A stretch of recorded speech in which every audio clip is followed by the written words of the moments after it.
maison de Lévi avait pris pour femme une fille de Lévi.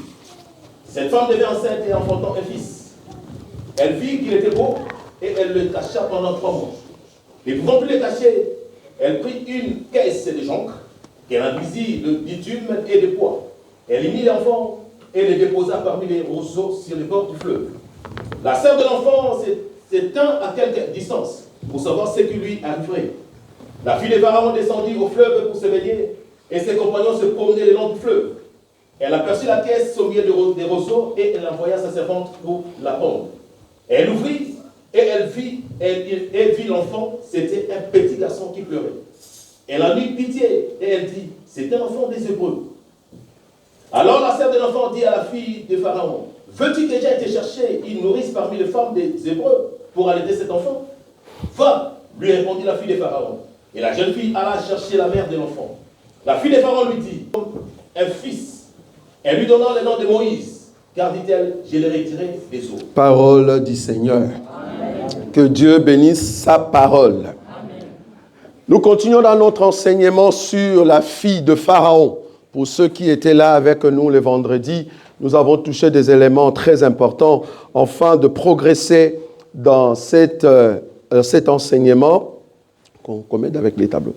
Dans cet enseignement, parce que nous croyons que le Seigneur de gloire qui nous a donné ces instants, il est tellement fort et béni de tous.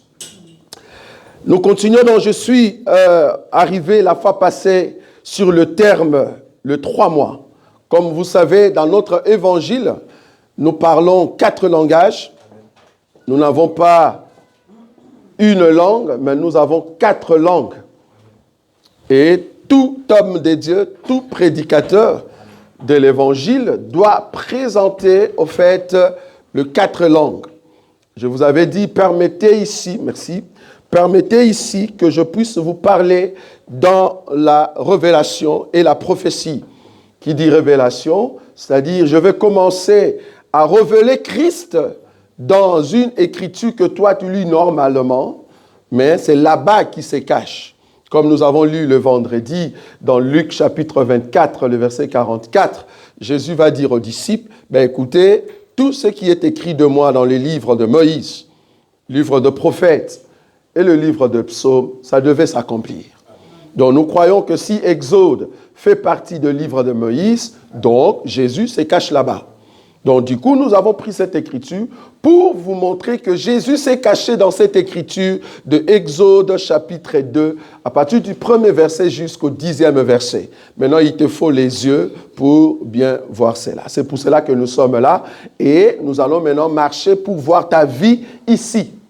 Parce que moi, je crois fermement que tu viens du ciel et que tu dois rentrer au ciel. Israël est venu de Canaan, il doit rentrer à Canaan. Tous ceux qui sont du ciel, vouloir ou pas, tu dois rentrer au ciel. Nous sommes arrivés pour expliquer au fait le 3 jours, ou soit le 3 mois. C'est-à-dire, la femme, cette maman, la maman de Moïse, qu'est-ce qu'elle a fait? Elle a pris le bébé, elle a gardé le bébé pendant 3 mois dans sa maison. Pourquoi? Mais parce que Pharaon avait donné au fait une annonce que tout bébé mâle devait être tué. Alors, qu'est-ce que la mère a fait? Elle a gardé l'enfant pendant 3 mois. Et ce n'est qu'après 3 mois, c'est là-bas qu'elle a fait sortir le bébé. Pourquoi elle-même a dit, ne pouvant plus cacher le bébé. Pourquoi? Parce que Pharaon cherchait le bébé. Ça, c'est dans la lettre. Mais nous avons compris que le 3 mois en question veut dire 3 ans de ministère de Jésus. Jésus qui est né au fait d'Israël au temps de la loi, parce que cette femme cette femme est une femme lévite, c'est-à-dire la femme de la mère de Moïse et son père. Jésus étant né dans une famille sortie du temps de la loi, c'est Jésus doit faire un ministère de 3 ans. Et nous avons dit le ministère des 3 ans de Jésus, c'était un ministère très puissant, un ministère glorieux. Un ministère de gloire. Quand tu le rencontres en face, tu te dis, je suis en face d'un homme très puissant, rempli d'autorité, très puissant. Dieu me met à cœur que nous allons prier pour des bien-aimés, c'est bien. Et nous allons prier, pourquoi? Parce que nous voulons rajouter la gloire et la puissance dans vos vies. De sorte que si seulement tu étais faible, la prière que nous allons faire tout à l'heure, ben, ça va t'augmenter dans une autre dimension. Tu vas comprendre que tu ne peux pas avoir peur. Parce que c'est lui qui vient très bientôt. Il vient juste pour te chercher. Amen. Parce que tu dois monter très bientôt, bien-aimé. Ça va? Donc, il te faut avoir la puissance, le courage. Remarquez que les disciples, ces temps-là, la Bible dit, alors qu'on les menaçait. Pourquoi? Parce qu'on devait les interdire, prêcher au nom de Jésus. La Bible dit, ils étaient cachés dans des maisons. Mais quand le Saint-Esprit est venu, ils ont reçu l'autorité, ils sont sortis. Ils n'avaient plus peur. Pourquoi? Une personne qui a l'autorité de Christ, tu n'auras plus peur. Amen. J'avais pris un Chronique, le verset 21, le chapitre 21, le verset 9, pour vous montrer que 3 mois veut dire 3 jours, veut dire 3 ans. Ça va? C'est ce qu'on a vu le vendredi. 1 Chronique, chapitre 21, le verset 9 à 12, que nous n'allons pas lire, parce que nous sommes pressés. Mais par contre, nous allons prendre Exode.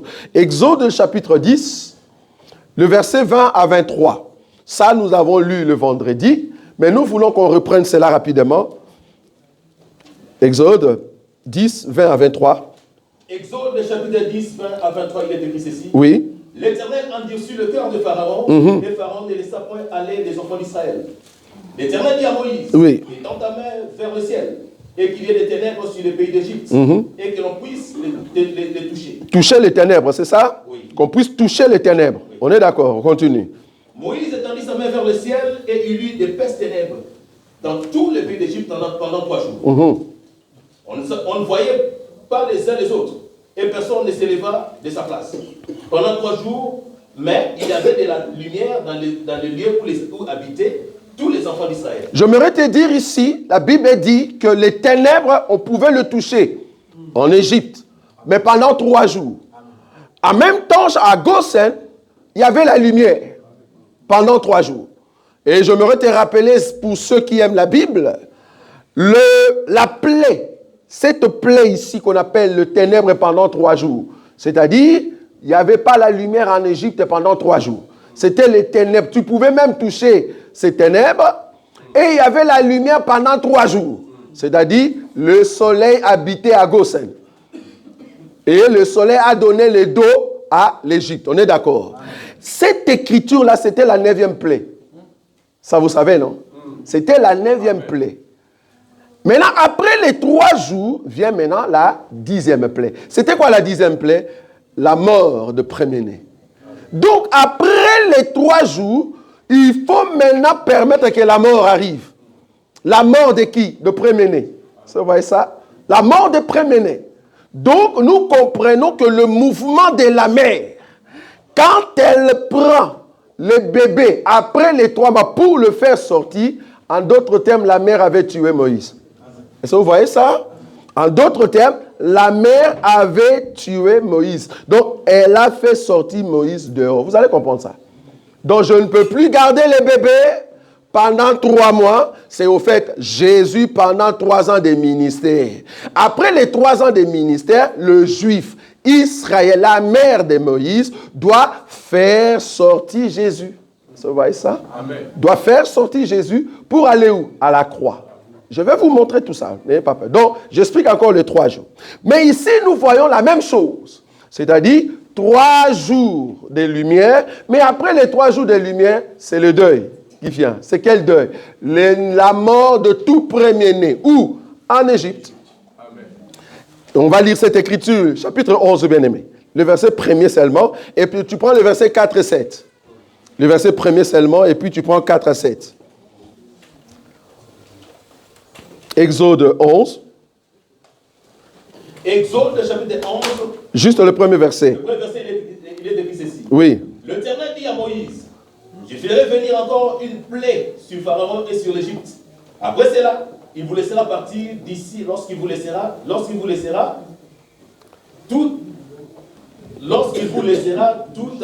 à fait aller, il vous cherchera. Il vous chassera même d'ici. Voilà le verset 4 jusqu'à 7.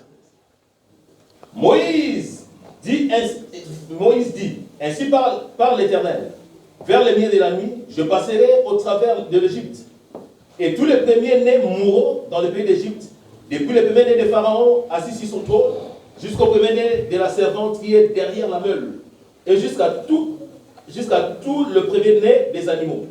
Il y aura dans tous les pays d'Égypte des grands cris, tels qu'il n'y en a point eu et qu'il n'y en aura plus de semblables. 7. Mais parmi tous les enfants d'Israël, depuis les hommes jusqu'aux animaux, pas même un chien ne remuera sa langue, afin que vous sachiez quelle différence l'Éternel fait entre l'Égypte et Israël. Remarquez ici, soyez concentrés s'il vous plaît, hein? Soyez concentrés. Ce sont vos frères et vos sœurs qui arrivent. Vous le connaissez déjà. Amen. Moi, je viens de loin, votre frère est un étranger. Donc regardez-moi, ça va? Ici, nous comprenons quelque chose de très important. On nous dit que après la 9e plaie, c'était quoi la 9e plaie? Dieu a laissé la lumière pendant 3 jours à Goshen. Et il a laissé les ténèbres pendant 3 jours en Égypte. Ce n'est qu'après les 3 jours, Dieu annonce la mort de tout premier-né. C'est-à-dire, après les 3 ans de ministère de Jésus, Jésus doit aller mourir, étant premier-né. Mais remarquez, après les 3 jours, Dieu dit, en Égypte, tout premier-né va mourir. C'est-à-dire, à partir de Pharaon jusqu'à la femme qui a la meule, et même le premier-né des animaux. Vous voyez ça? Tout premier-né va mourir. Mais, remarquez ce que j'ai beaucoup aimé, le verset 7. Mais parmi tous les enfants d'Israël, depuis les hommes jusqu'aux animaux, pas même un chien ne remuera sa langue, afin que vous sachiez quelle différence l'Éternel fait entre l'Égypte et Israël. Donc en Égypte, il y avait des morts, des cris, mais à Goshen, après les 3 jours, il n'y avait pas de morts. Même pas un animal.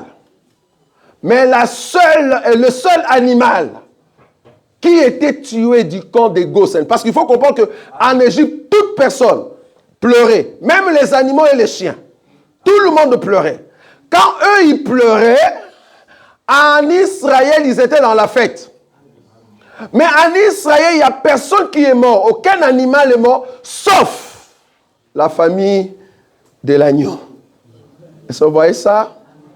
Donc, il y avait les deuils du côté de l'Égypte. Mais en Israël, il n'y avait pas le deuil pour tout le monde, sauf dans la maison de l'agneau. C'est-à-dire là où il y avait la brebis et au fait le bœuf. Non, pas la brebis et le bélier. Parce que la famille de l'agneau, c'est-à-dire l'agneau c'est un enfant, son père s'appelle bélier et sa mère s'appelle la brebis. Ça vous savez. Hein? Le bélier c'est l'homme, c'est le mâle. Et la brebis, c'est la femelle. Et l'enfant, le petit du bélier, on l'appelle, au fait, agneau. Ça va? Maintenant, qu'est-ce que Dieu va dire? Par contre, vous, Israël, après les 3 jours de lumière, vous allez tuer seulement l'agneau qui a 1 an dans vos maisons. Et vous allez prendre les sangs de cet agneau, vous allez mettre sur des linteaux. Donc, en Israël, les deuils se trouvaient seulement dans la maison du bélier. Mais dans d'autres maisons, c'était la joie. Que ce soit dans la maison du chien, que ce soit la maison du bœuf, il y avait la joie. Que ce soit la maison de Moïse, il n'y avait personne qui était tué. C'est seulement le deuil qui s'est trouvé dans la maison du bélier. Pourquoi? Parce qu'on a tué son fils qu'on appelle agneau d'1 an. Amen. Et on a pris le sang de cet agneau. La Bible dit, je vais prendre l'écriture. Exode chapitre 12, Exode chapitre 12, oui. Exode chapitre 12, le verset 3, bien-aimé, tu peux lire. Exode chapitre 12, verset 3, il est écrit ceci. Oui. Parlez à toute l'assemblée d'Israël et dites, le 10e jour de ce mois, on prendra un agneau pour chaque famille. Oui. Un agneau pour chaque maison. Prends directement le verset 7. Le verset 7, il est écrit ceci. Oui. On prendra de son sang et on en mettra sur les 2 poteaux et sur les lintons de la porte de maison où on le mangera. Merci beaucoup. Donc, on a tué l'agneau, on prend son sang, on met sur les 2 poteaux de la maison et sur les linteaux. En d'autres termes, quand tu viens devant la maison de Moïse, tu vas voir 3 signes du sang. C'est-à-dire 2 sur les linteaux et 1 au milieu. Ça, c'est la croix, frère. Les 2 voleurs avec Jésus au milieu. Ça, vous avez vu ou pas? Le signe du sang, c'était sur le linteau. Le deux linteaux. Et au milieu, c'est au fait le linteau, c'est-à-dire, les deux poteaux. Et on met sur, au fait, le signe du sang. En d'autres termes, c'est le signe de la croix. Les deux poteaux expriment, au fait, les deux voleurs. Et Jésus au milieu. Donc, c'est la croix. Donc, la personne qui était morte en Israël, c'était l'agneau. Ça, vous avez vu. Du coup, nous sommes d'accord que personne ne pouvait mourir en Israël, seulement l'agneau. Ah, donc nous comprenons que Jean a raison. Jean, chapitre 18, le verset 14. Jean avait raison. Pourquoi? Parce qu'il y avait un prophète. Je l'appelle prophète. Pourquoi? Parce qu'il s'appelle Caïphe. Qu'est-ce que Caïphe nous a dit?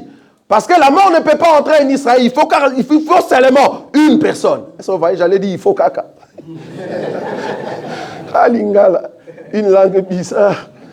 Ça nous prend partout, même quand tu dors, tu dis, Jésus, je t'aime, ça vient directement comme ça, il faut caca. Donc, Jean, ici, dans la prophétie, il voit Caïphe. Qu'est-ce que Caïphe a dit? Amen. Oui, il a dit quoi? Jean 18, verset 14. Jean chapitre 18, verset 14. Il a dit quoi là-bas? Et Caïphe était celui qui avait donné ses conseils aux Juifs. Oui. Il est avantageux qu'un seul homme meure pour le peuple. Ah, donc il est avantageux qu'un seul meure pour Israël. Donc on comprend que c'est l'agneau. Est-ce que vous voyez ça? C'est l'agneau Jésus qui est mort pour le bien de tout le peuple. C'est ça l'agneau qui est mort là-bas en Égypte, dans le pays qu'on appelle Goshen. Est-ce que vous voyez ça? Donc si Jésus est mort, si l'agneau est mort, c'est pour que Israël soit épargné. Oh, toi et moi, nous sommes Israël céleste. Vouloir ou pas, nous sommes épargnés par le sang de notre Seigneur Jésus. Amen. Je redescends. Je prends encore Exode, là où nous étions. Nous expliquons la femme, la fille de Pharaon. Un enseignement très... Tu peux lire là-bas. Si tu n'es pas avec nous, tu ne vas rien voir, frère. Tu ne vas rien voir. Je peux te donner cela. Tu dors, tu jeûnes 100 jours. Si tu pries chez Boss, tu ne verras rien, frère. Ce que tu vas voir, c'est monter. Rien du tout, frère. Tu ne vas rien voir. Des églises qui n'ont pas l'enseignement. Je prends ici Exode. Exode chapitre 2. Remarque ici. Parce que nous parlons ici de Jésus. C'est un évangile de Christ. Amen. Tu es chrétien, mais tu ne sais pas où Jésus se trouve où. Nous sommes la femme de... Si tu nous demandes où est Jésus, je vais te montrer Jésus. Amen. Nous ne sommes pas de ceux qui ont dit où est Jésus? Jésus est au ciel. Qui t'a dit que Jésus est au ciel? N'importe quoi. Amen. Tu ne sais pas où se trouve Jésus. Bon, excusez-nous pour ceux qui parlent français, parce qu'il y a des chansons bizarres au Congo. Allez, benga yesu nakati yalo sambo. Des païens. Bah, benga yesu tes frères. Tu ne peux pas appeler Jésus, il est là. Amen. Tu vas l'appeler, il va venir d'où? Amen. Il est avec nous. Amen. Et ce n'est pas dans la prière qu'on l'appelle. Dans la prière, on le loue. On ne l'appelle pas. Ça, c'était dans la loi. Invoque-moi. Vous avez la pensée de la loi. Invoque-moi, je te montrerai. Nous, aujourd'hui, on n'invoque plus, frère. Nous sommes déjà. Et d'ailleurs, je n'habite pas ici. Je ne suis pas un terrien, j'habite au ciel. Ce que vous voyez ici, c'est l'ambassadeur. J'aime beaucoup l'évangile. Je prends une écriture. Remarque. Exode chapitre 2. Remarque ce que la fille nous a dit ici. Le verset 4, bien aimé. Le verset 3. Qu'est-ce qu'il est dit là-bas? Exode chapitre 2, verset 3, il est écrit ceci. Oui. Ne pouvant plus les cacher, oui. Elle prit une caisse de chanvre. Oui. Elle enduisit de bitume et de poids. Oui. Elle y mit l'enfant et le déposa parmi les roseaux sur le bord du fleuve. Je vais expliquer ça. Donne ça à un pasteur. Pasteur, regarde. On a dit ici, ne pouvant plus les cacher, elle prit une caisse de jonc qu'elle enduisit de bitume et de poids. Elle y mit l'enfant et le déposa parmi le roseau sur le bord du fleuve. Lis un peu le verset 5. Je vais voir le parmi là, les roseaux. Il est quoi dans le verset 5? Parce que je vais voir un pasteur qui va m'expliquer ça. Le verset 5, oui. Il est dit quoi? Oui. La fille de Pharaon oui. Au fleuve pour se baigner. Oui. Et ses compagnons se promenaient le long du fleuve. Oui. Elle aperçut la caisse au milieu des roseaux. Elle aperçut quoi? La caisse au milieu de quoi? Donc parmi les roseaux veut dire au milieu des roseaux. Mais là, donne un pasteur. Pasteur, on a dit parmi les roseaux. Ça veut dire quoi? Ah non, frère. Tout ce qui n'est pas révélé. Tu vois? Tu ne connais pas la Bible, frère. Tout ce qui n'est pas écrit, voilà, Dieu vous l'a caché pour nous. Tu ne vois pas. Viens ici, nous allons t'aider. Je vais maintenant t'aider à comprendre cette écriture. Ne pouvant plus les cacher, elle prit une caisse de jonc qu'elle enduisit de bitume et de poids. Elle y mit l'enfant et les déposa parmi les roseaux sur le bord du fleuve. Je prends Genèse. Genèse chapitre 38. Genèse 38, le verset 24, frère. Genèse chapitre 38, le verset 24. Genèse chapitre 38, verset 24, il est écrit ceci. Oui. Environ 3 mois après, Oui. on vint dire à Judas, Oui. Tamar, ta belle-fille, Oui. s'est prostituée. Oui. Et même la voilà enceinte à la suite de sa prostitution. Oui. Et Judas dit, faites-la sortir et qu'elle soit brûlée. Ah, donc Tamar était enceinte. 3 mois, personne ne savait. Les bébés étaient dans les ventres cachés. Amen. Ceux qui sont dehors ne voyaient pas. Jésus était en Israël pendant 3 ans. Personne ne le voyait. Mais après le 3 mois, il faut qu'on puisse tuer Tamar. Amen. Donc, elle ne pouvait plus cacher le secret. Comme elle ne veut plus cacher le secret, elle doit dévoiler qu'elle a un bébé. Donc, Jésus qui s'est caché pendant 3 ans en Israël, amen, il doit être maintenant dévoilé à d'autres personnes. Est-ce que vous voyez ça? Ça, c'est Tamar qu'on va tuer. Est-ce que vous voyez ça? On a dit, on va la tuer. Donc, après les 3 mois, après les 3 ans, après les 3 jours, c'est la mort qui vient. Est-ce que vous voyez ça? C'est la mort qui arrive. C'est la même chose parce qu'on ne pouvait plus cacher la grossesse. Amen. Ne pouvait plus cacher. Est-ce que vous voyez ça? Deutéronome.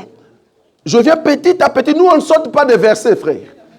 Vous sautez, tu penses que c'est en français. Nous, on ne voit pas le français là-bas. Deutéronome 14, le verset 28. Ne pouvant plus cacher, cela veut dire quoi? Deutéronome chapitre 14, verset 28. Oui, oui. Au bout de 3 ans. Au bout de 3 ans. Tu sortiras toute la dîme des produits pendant la 3e année. Tu sortiras toute la dîme de tes produits. Et tu feras quoi après? Continue. Tu les déposeras dans tes portes. Oui. Et alors viendront les Lévites qui n'ont ni part ni héritage avec toi. Oui. L'étranger, l'orphelin et la veuve qui seront dans tes portes. Amen. Et ils mangeront et se rassasieront afin que l'Éternel ton Dieu te bénisse. Merci beaucoup. Tous les travaux que tu après les 3 ans, Israël, tu avais mangé la dîme pendant 3 ans. Après les 3 ans, Israël, tu as écouté Jésus et les miracles. Après les 3 ans, il faut le faire sortir de la maison. Parce que tu as mangé pendant 3 ans. Alors fais-les sortir après 3 ans. Comme ça, les pauvres viendront prendre la dîme et ils vont manger la dîme. Tu le fais sortir dehors ta maison. Donc ne garde plus la dîme dans la maison. Jésus, après 3 ans, a été mis dehors. Le pauvre que nous sommes venus prendre Jésus. Amen. Amen. La dîme n'est plus d'actualité, bien-aimé. Je le répète toujours. On va me tuer pour ça. La dîme n'est plus d'actualité. Donc, après 3 ans, il y a la mort qui arrive. C'est là-bas que je voulais vous amener. Ok, nous avons expliqué que la caisse des joncs, c'est au fait de la nature de Jésus. C'est vrai, c'est Jésus humain, mais qui a l'onction. C'est ce que nous avons dit la fois passée. La caisse de joncs, c'est au fait Jésus, mais qui a l'onction, parce qu'on doit mettre le poids dessus. C'est l'huile qui empêche que la caisse puisse être engloutie dans l'eau. Jésus qui a l'onction ne peut pas pécher. Vous voyez ça? Ok, on avait déjà expliqué. Maintenant, je vais expliquer quelque chose de très important. Je descends. La Bible dit toujours dans le verset 3, la deuxième partie, il est dit quoi? Il eut mis l'enfant et les déposa parmi le roseau sur le bord du fleuve. Je vais expliquer c'est quoi le bord du fleuve. Et c'est quoi au milieu de roseau ou parmi le roseau. Le bord du fleuve, je prends une écriture, Luc chapitre 5. Il est dit quoi? Luc chapitre 5, le premier verset jusqu'à 4. Remarquez une chose, je cours rapidement parce que mon enseignement est tellement grand, j'aimerais vous donner tout ce que j'ai. Luc chapitre 5, à partir du premier verset, il est écrit ceci. Oui. Comme Jésus se trouvait auprès du lac de Génézareth, et que la foule se pressait autour de lui pour entendre la parole de Dieu, il vit au bord du lac 2 barques, d'où les pêcheurs étaient descendus pour laver leurs filets. Oui. Il monta dans l'une de ces barques qui était à Simon, et il le pria de s'éloigner un peu de terre. Puis s'assit, et de la barque, il enseignait la foule. Lorsqu'il cessait de parler, il dit à Simon, avance en pleine eau et jetez vos filets pour pêcher. Merci beaucoup. Ici, nous voyons Jésus qui marchait. Tu es d'accord avec moi qu'il marchait sur la terre? Est-ce qu'on est d'accord? Il marche sur la terre, il vient, il arrive au bord de la mer, ou soit de lac ou du fleuve. Arriver là-bas, cela veut dire, la terre se limite ici, là-bas c'est l'eau qui commence. Nous sommes d'accord, hein? Donc le bord du fleuve, c'est la frontière entre la terre et les eaux. Est-ce que nous sommes d'accord? C'est là-bas que Jésus vient. Arrivé là-bas, il voit la barque. La Bible dit, il monte dans la barque de Simon. Il y a d'autres écritures, on dit, il commence à enseigner la foule. La foule ne se trouvait pas dans l'eau. La foule se trouvait sur la terre. Or, la terre, c'est Israël. Jésus qui monte sur la barque et commence à prêcher, c'est Jésus qui est sur la croix. Amen. Est-ce que vous avez vu ça? Jésus qui est sur la croix, il commence à enseigner Israël. La foule qui regarde Israël comme ça, c'est le peuple qui était devant la croix qui regardait Jésus. Est-ce que vous avez vu ça? Je vais vous prouver ça. Jésus a enseigné quoi? Dans d'autres écritures, on nous dit, il a enseigné sur le semeur, le bon semeur. C'est-à-dire, les grains est tombé ici, mais il n'y a pas eu, jusqu'à ce que la quatrième terre a accepté le grain et il y a eu beaucoup de fruits. En d'autres termes, il parlait de sa mort. Lui qui est la sémence, on va le jeter dans une terre, il va mourir, mais après, il va bourgeonner. Est-ce que vous voyez ça? Il parlait de cette parabole-là. Donc, sur la barque, Jésus commence à parler sur la mort. En d'autres termes, il prêche sur sa mort. Amen. Parce qu'il est sur la croix. Amen. Amen. La barque, là-bas, c'est sur la croix. Toi, tu vois bateau, tu vois? Ou quand toi, tu donnes un passé, tu dis, oui, barque. On le fait avec des bois. Toi, tu vois barque. Tu lis en français, frère. Tu ne vois pas? Nous, on voit la croix là-bas.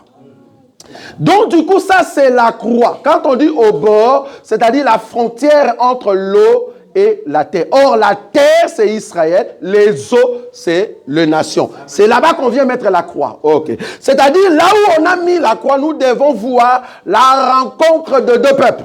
C'est-à-dire le peuple de la terre et le peuple des eaux. Amen. Nous sommes à la croix, frère. Amen.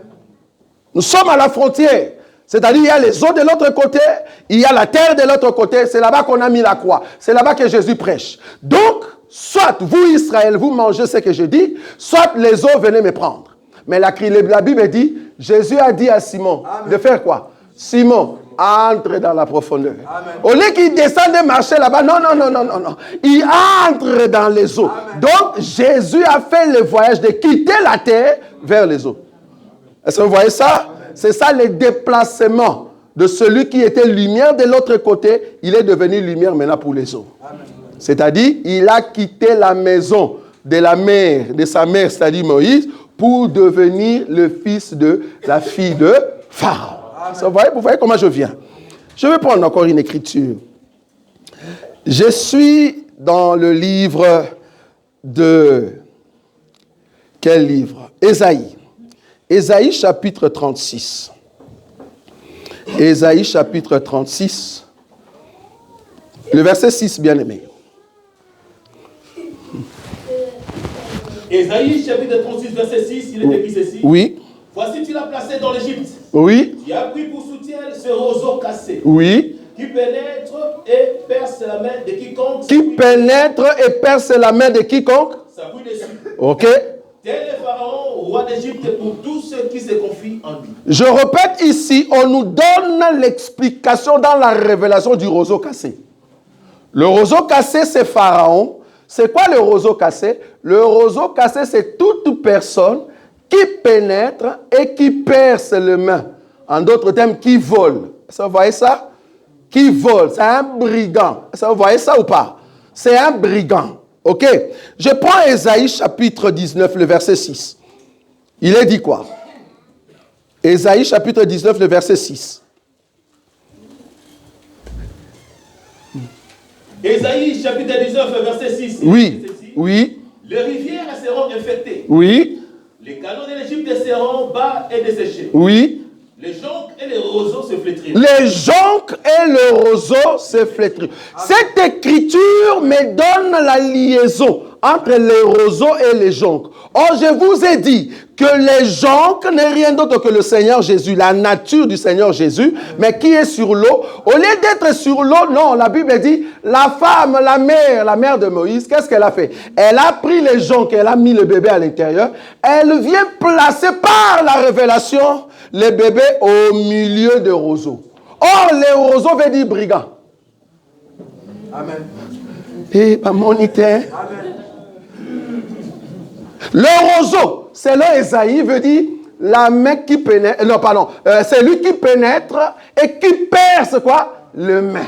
Donc c'est un brigand. Maintenant, la mère de Moïse, qui prend Moïse, il dit non, je vais aller les cacher. Au lieu de les cacher parmi les manguiers, non. Il vient les placer au milieu des roseaux, entre les deux brigands. Est-ce que vous avez vu ou pas? Il vient les placer entre les deux brigands. Mais il place quoi? Les joncs. Ah, donc les joncs et a mis les roseaux. Pourquoi? Parce que Jésus, quand on l'a arrêté, on a dit, laissez-nous Barabbas, parce que Jésus, nous voulons le crucifier comme un brigand. Donc les joncs, parce que les joncs veut dire, tu es brigand, mais tu n'as jamais volé. Est-ce que tu le vois ou pas? Donc Jésus n'a jamais volé, oui, mais tu seras parmi les brigands, parmi le roseau. On les met au milieu, parmi, entre les deux brigands. Est-ce que tu as vu ou pas? Mais regarde là où Jésus vient se cacher. Dans Exode, frère. On l'a mis parmi le roseau, lui qui est le jonc. Est-ce que vous voyez ça? Les joncs est mis parmi le roseau, c'est-à-dire parmi les deux brigands. Est-ce que vous avez vu? Ok. Je continue. Le verset, on va lire ça, le verset 4, il est dit quoi? La sœur de l'enfant, Exode chapitre 2, le verset 4. La sœur de l'enfant s'éteint à quelque distance pour savoir ce qui lui arriverait. Quand toi tu lis comme ça, il y a un homme de Dieu qui nous prêche des films de Moïse. Frère, évitez ça. Il pense que non, c'est un film, tu vois. Il dit la sœur de l'enfant, c'est-à-dire quand la mère a mis le bébé sur l'eau, dans le film de Moïse que vous regardez, il y a la caisse qui commence à se déplacer. Et puis il y a la fille qui suit, tu vas dans l'eau, et jusqu'à ce que ça s'arrête. Quand ça s'arrête, on voit maintenant au fait la fille de Pharaon qui vient maintenant pour... Ça, c'est le film. Dans la révélation, le bébé n'a pas déplacé. Parce que dans l'écriture, la Bible dit, la mère déposa. C'est tout. Amen. Israël vient déposer Jésus sur Golgotha. Comment est-ce que Jésus sur la croix commence à se déplacer? Ça ne va pas. Quand tu prêches, ne prêche pas le film, frère. Prêche ce que tu vois sur la Bible. Amen. Comme ça, tu entres dans la révélation. La mère a déposé, l'Israël a déposé Jésus sur la croix. C'est ce que la Bible dit. Maintenant, la Bible dit, la sœur de l'enfant était là, elle regardait qu'est-ce qui va arriver. Est-ce que nous sommes d'accord? Je vais trouver cette écriture-là. La sœur, pardon. Je vous avais dit la sœur, c'est qui? Les disciples. Nous sommes d'accord, hein? Les disciples qui regardaient leur Seigneur qui était à la croix. C'est ça qu'on a dit, non? Ok, nous allons prendre. Moi, j'explique Jésus dans Exode. Si toi, tu vas dans Luc, parce qu'il y a des pasteurs qui sont trop forts. Frère, nous allons lire. Donc, depuis le 1er janvier jusqu'au mois de décembre, tu presses Christ seulement dans Matthieu chapitre, Épître des gens. Donc, tu ne vois pas Jésus dans Exode, quoi. C'est grave. Je vais prendre une écriture. La sœur de l'enfant s'éteint à quelque distance pour savoir ce qui lui arrivait. Ok. Je vais prendre une écriture. Je prends Luc chapitre 23. J'aimerais vous dire, avant de prendre Luc 23, que la mère, remarquez, la mère est venue avec la caisse, elle a mis au fait dans le roseau. Est-ce que nous sommes d'accord? La petite était là, parce que la mère a amené la petite. Parce que la petite doit voir qu'est-ce qui va arriver. Or, la petite, c'est la sœur de bébé. C'est-à-dire, elles ont le même sang. Ils sont sortis du même père. Donc, c'est les connaissances. En d'autres termes, frères, sœurs. Donc, ils sont ensemble avec les bébés. Mais la mère, c'est elle qui a engendré les bébés. La mère vient déposer. La petite aussi était là. Est-ce que vous voyez la mère et la petite? Ok, je prends Luc. Luc, chapitre 23. Nous allons prendre l'écriture 35. Il est dit quoi? Luc 23, l'écriture 35. Écoutez. Luc chapitre 23, verset 35, il est écrit ceci. Oui. Le peuple s'était né là. Oui. Et regardez les magistrats se moquaient de Jésus. Oui. Disant, il a sauvé les autres, qui se sauve lui-même. S'il est le Christ, l'élu de Dieu. Donc ils étaient là, ils regardaient le Christ, ils disent, ah, mais s'il est le Christ, qui se sauve. Mais ça c'est le peuple, c'est la mère qui regardait. Mais moi je cherche la sœur, pas la mère, ça c'est le peuple. Là où Jésus est sorti. Est-ce que vous voyez ça? Moi je vais chercher la sœur. Ok. Prends-nous le verset 49. Eh, Bible est complet, frère. La Bible est complète. 49 jusqu'à 52. Il est dit quoi? Le verset 49 il est écrit. Oui. Ceci. Tous ceux de la connaissance de Jésus. Tous ceux de la connaissance de Jésus. Et les femmes qui l'avaient accompagné. Et les femmes qui l'avaient accompagné. Se tenaient dans l'éloignement et regardaient ce qui se passait. Ah, se tenaient loin et regardaient ce qui s'est passé, frère. Amen. Loin. Comme la jeune fille. Amen. Dans Exode, la jeune fille qui regarde de loin. Qu'est-ce qui va se passer? Cela veut dire que c'était les disciples qui regardaient de loin. Qu'est-ce qui va se passer? Amen. Nous venons les trouver chez Exode. Est-ce que vous voyez ça? Et qu'est-ce qui s'est passé? Continue, frère. Parce que je vais voir qu'est-ce que la fille a fait. Parce que peut-être dans Exode, tu ne vois pas. Mais regarde ce que la fille a fait. Continue. Il y avait un conseiller nommé Joseph. Oui. Homme bon et juste. Oui. Il n'avait point participé à la décision et aux actes des autres. Oui. Il était d'Arimathée. Oui. Oui. Fils des Juifs. Uh-huh. Et il attendait le royaume de Dieu. Oui. Cet homme s'est rendu vers Pilate. C'est rendu vers Pilate. Et demandant le corps de Jésus. Oui. Il est descendu de la croix, l'enveloppa de linceul et le déposa dans un sépulcre taillé dans les rocs où personne Merci n'avait beaucoup. été encore mis. Ça, c'est Joseph d'Arimathée. Waouh! Donc, parmi les filles, ou ceux qui sont de la connaissance de Jésus, il y avait aussi un qu'on appelle Joseph d'Arimathée. Dans d'autres écritures, il y a aussi l'autre qu'on appelle Nicodème. Parce qu'ils étaient à deux. Je me te dire, Joseph d'Arimathée et Nicodème sont de la famille de pharisiens, mais qui écoutaient Jésus. Ils sont pharisiens, mais en même temps, ils écoutent Jésus. C'est-à-dire, ils sont de la famille de Lévi, mais qui écoutent Jésus. Ce sont eux, au fait, les Lévites qui viennent chercher la dîme après les 3e année. Amen. Est-ce que vous avez vu? Est-ce qu'il faut aller là-bas? Si tu es pasteur, tu vas abandonner ton pastorat, frère. Tu vas dire, mais comment il voit ça, frère? Dieu aide-moi pour voir. Deux Lévites qui viennent chercher la dîme en dehors de la maison. Parce que la Bible dit, les Lévites viendront pour chercher la dîme après les 3 ans. Or, après les 3 ans de ministère de Jésus, ceux qui sont venus prendre le corps de Jésus, c'est Joseph d'Arimathée et Nicodème. Ici, si tu n'as pas de bottines, frère, tu vas fuir. Parce que c'est la dimension extraordinaire. Il faut seulement coucher avec Jésus pour comprendre ce que je dis ici. Donc la fille qui était là, il y avait parmi ces filles-là une personne qu'on appelle Joseph d'Arimathée. Qu'est-ce que Joseph d'Arimathée a fait? Dit non. C'est vrai que Jésus est sur la croix. Si je laisse le Seigneur comme ça alors qu'il vient de mourir, ça ne va pas. Je vais aller dire à Pilate. Est-ce que tu vois la jeune fille qui parle avec la fille de Pharaon?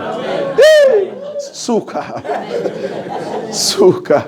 La jeune fille va parler maintenant à la fille de Pharaon. Ce n'est pas la mère qui a parlé. C'est la jeune fille qui parle avec la fille de Pharaon. Or, la fille de Pharaon, ce sont les étrangers. Or, les étrangers, ce sont des Romains. Ici, la fille de Pharaon, c'est elle qui a le pouvoir de Pharaon. Mais ici, maintenant, dans l'eau, Pilate avait le pouvoir de César. Mais en Israël, c'est lui qui a donné l'ordre à Joseph d'Arimathée de prendre les bébés.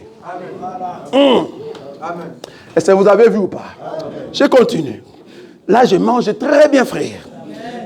La fille de Pharaon descendit au fleuve pour se baigner et ses compagnes se promenaient le long du fleuve. Elle aperçut la caisse au milieu de roseaux et elle envoya sa servante pour prendre cette caisse. En d'autres termes, j'ai expliqué, la fille de Pharaon, ici, peut représenter les étrangers, peut représenter Pilate, une personne qui a le pouvoir de la part de César, qui a le pouvoir de la part de Pharaon. Mais remarquez que Pilate n'était pas seul. Pilate ne voulait pas venir à Golgotha, Pilate a envoyé ses compagnes qui ne sont rien d'autre que les soldats romains. Et... Amen. Ah, ils n'ont pas compris. Je répète. Pilate, qui est ici comme la fille de Pharaon. Pourquoi? Parce qu'elle a le pouvoir de Pharaon. Pilate a le pouvoir de César. C'est vrai, Joseph d'Arimathée avait demandé auprès de Pilate, oui. Mais remarquez que Pilate n'est pas venu à Mont Golgotha. Il n'y a pas une écriture qui dit ça. Mais c'était des soldats romains. C'est ça les compagnes de la fille de Pharaon. Amen. Est-ce que vous voyez ça? Amen.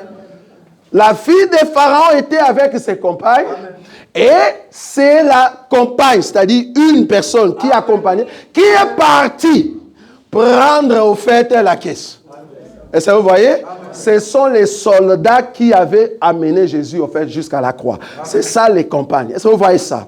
C'est l'évangile de Christ. Nous expliquons Christ. Est-ce que nous sommes d'accord? Remarquez. Il est dit ceci. Je vais prendre quelle écriture?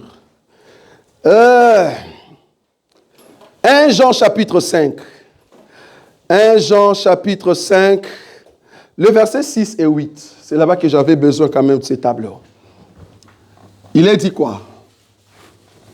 1 Jean chapitre 5, verset 6 et 8, il est écrit ceci. Oui. C'est lui, Jésus-Christ, qui est venu avec l'eau et du sang.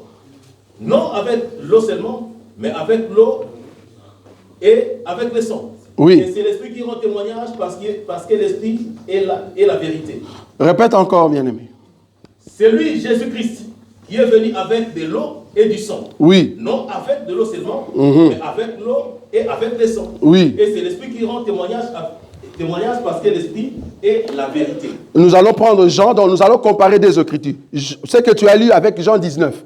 Jean 19, le verset 32 jusqu'à 35. Jean 19, 32 à 35.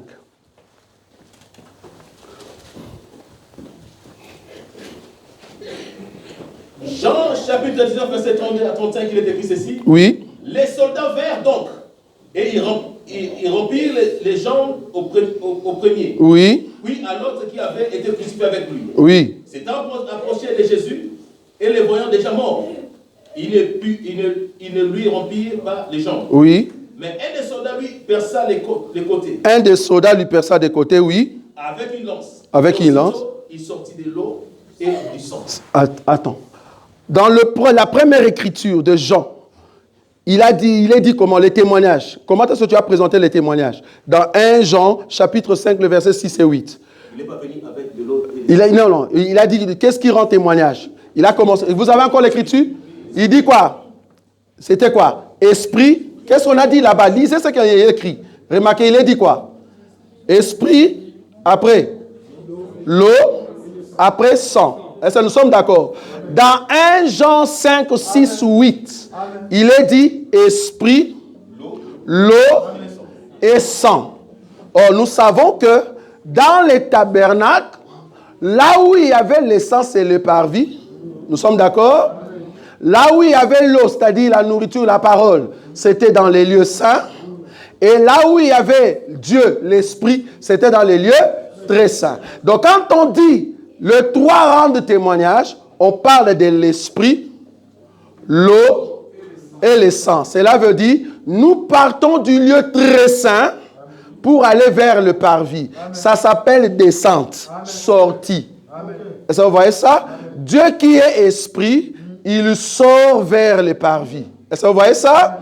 Esprit, eau, sang. Est-ce que vous voyez ça? Mais ça, c'est le témoignage. En d'autres termes, quand Dieu est venu du ciel, du lieu très saint, il est passé dans le lieu saint pour arriver dans les parvis sur la terre. Est-ce que nous sommes d'accord? Maintenant, quand il a terminé le boulot,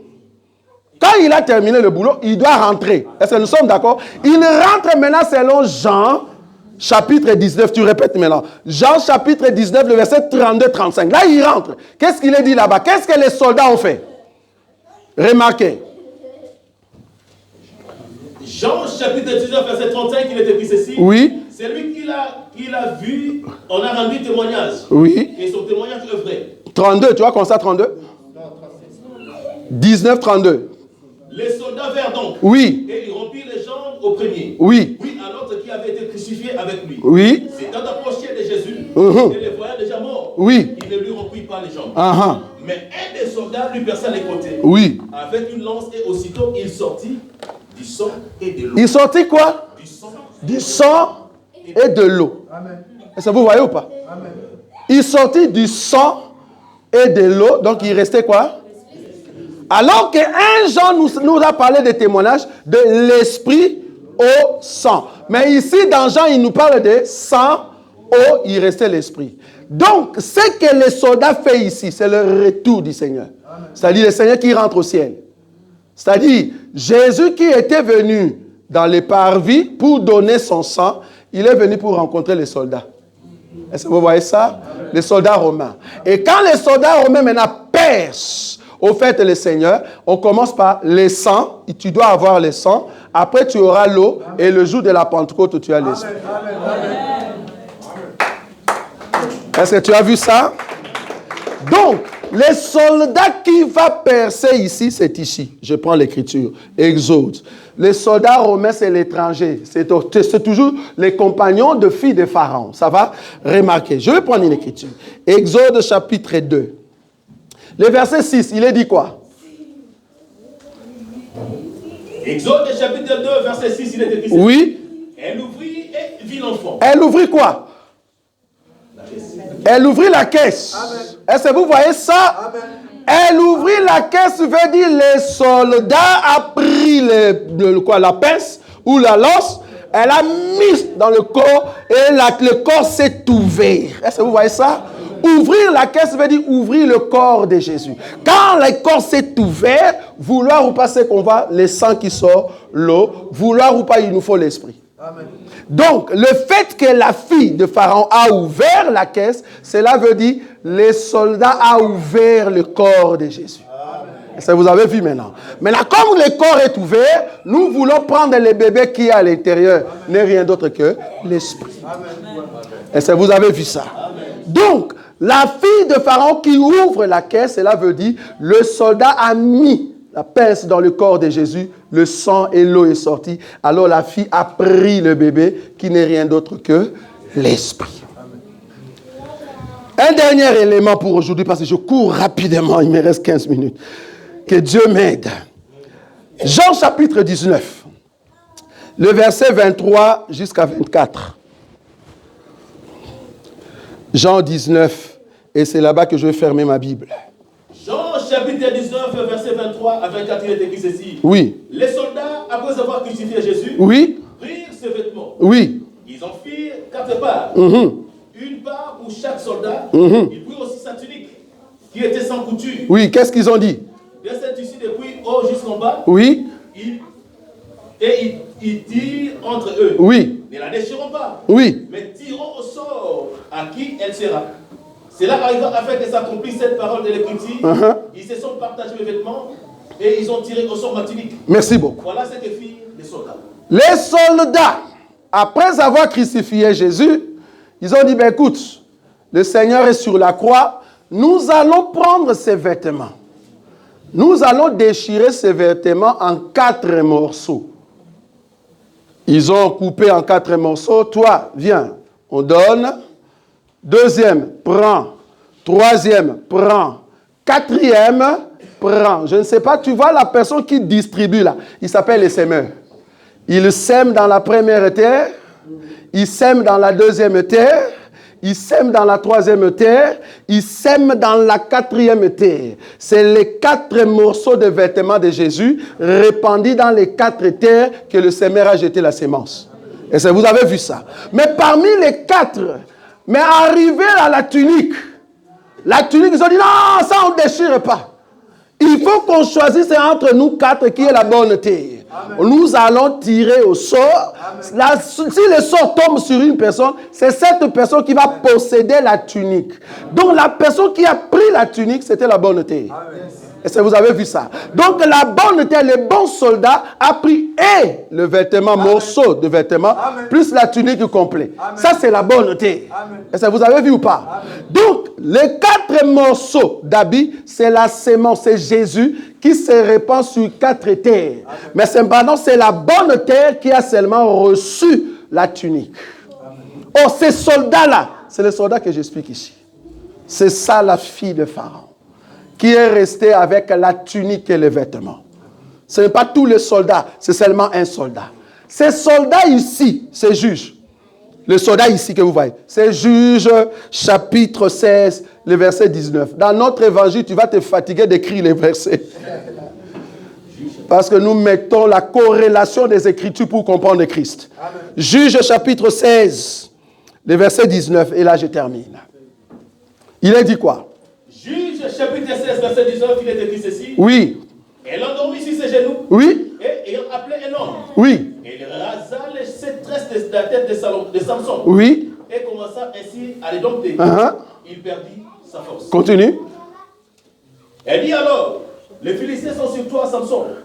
Et il se réveilla dans son sommeil et il dit, je m'en tirerai comme les autres fois. Oui. Je me dégagerai. Il ne savait pas que l'Éternel s'était retiré de lui. Continue.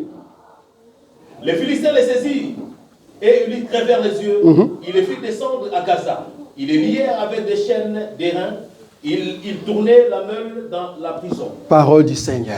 Amen. Ici, nous avons Delilah. Delilah qui cherchait à tout prix comprendre le secret de Samson. Il voulait à tout prix comprendre le secret de Samson. La première fois, il a dit à Samson, montre-moi tes secrets. Samson a dit, mon secret c'est ça. C'est passé. La deuxième fois, montre-moi tes secrets. Samson a dit, mon secret c'est ça. C'est passé. La troisième fois, montre-moi tes secrets. Il a dit, mon secret c'est ça. C'est passé. À la 4e fois, la Bible dit, son cœur n'a pas pu résister à la 4e fois. C'est là-bas, à la 4e fois, que Samson a laissé son cœur et il a dévoilé son secret. Amen. Quand nous disons à la 4e fois, les 3 premières fois, c'était l'explication de Christ dans le psaume, les prophètes et dans Moïse. Là-bas, Dieu s'est caché, tu ne vas pas le trouver. C'était comme il se mentait, il mentait. Vous voyez ça? Samson qui dit que ma force se cache ici. Quand tu vérifies, il n'y en a pas. Si tu veux trouver Dieu dans la loi, tu ne vas pas le trouver. Ma force, c'est dans les prophètes. On cherche dans les prophètes, on ne trouve pas Dieu. Ma force, c'est dans les psaumes. On cherche dans les psaumes, on ne trouve pas. Donc, les 3 premiers, on n'a pas trouvé. Après 3 ans, c'est là-bas que le cœur de Samson a dit non, je cède. Je vais maintenant dévoiler les secrets de mon cœur. C'est là-bas que Jésus maintenant se dévoile. Or, quand Jésus se dévoile, qu'est-ce qui s'est passé? Delilah a pris Jésus, le véritable Jésus. Samson, c'est Jésus. Il a pris Samson. La Bible dit, il a mis la tête de Samson entre ses 2 genoux. Amen. Les genoux de Delilah, c'est les 2 voleurs. Amen. Amen. Oui. Amen. Amen. Delilah qui est assise, qui dit Samson, viens, assieds-toi au milieu, entre mes 2 genoux. Tu vois le milieu là, c'est Golgotha. Amen. Les 2 genoux, c'est les 2 brigands. Parce que quand tu regardes les 2 genoux, ils se ressemblent. Les 2 brigands qui se ressemblent, les 2 voleurs. Amen. Parce que tu vois ça? Amen. Mais du moins, c'est un genou à gauche et un genou à droite. Et c'est là-bas que Samson vient au milieu. Et tellement qu'il y avait la chaleur des genoux de Delilah, la Bible dit, on a amené le rasoir, on a coupé les cheveux qui étaient sur la tête de Samson. Quand est-ce qu'on a coupé la tête de Samson? La Bible dit, Samson a dit, croyant qu'il avait encore la force, il dit, je vais me sortir comme les autres fois. Cette parole-là, c'est quand Jésus a dit, mon Père, pourquoi m'as-tu abandonné? Les cheveux partis, frère. On a coupé les cheveux de Samson sur la croix. Est-ce que tu vois ça? Et ces cheveux-là est resté entre les mains de Delilah. Est-ce que vous voyez ça? Les Delilah qui restent avec le cheveu, c'est au fait le soldat qui reste avec la tunique. Est-ce que vous voyez ça? Qui reste avec la tunique. Or, remarquez que ce soldat ici, il n'est pas juif. c'est un étranger. C'est un Romain. C'est un Égyptien. C'est la fille de Pharaon. Est-ce que vous avez vu ça? Delilah, c'est une étrangère. Delilah n'est pas de la famille de Samson. C'est au fait la fille de Pharaon. C'est la fille de Pharaon qui possède aujourd'hui le bébé Moïse. C'est la fille de Pharaon qui possède le cheveu de Samson. Quand on te dit, c'est quoi les 7 tresses de cheveux, ne souffre pas, viens ici. Ah, une école gratuite comme ça. Waouh. Ok, les 7 tresses de Samson. Pourquoi ces 7? C'est parce que c'était dans la perfection. Une école gratuite, frère. Ok, pourquoi ces cheveux avaient un problème?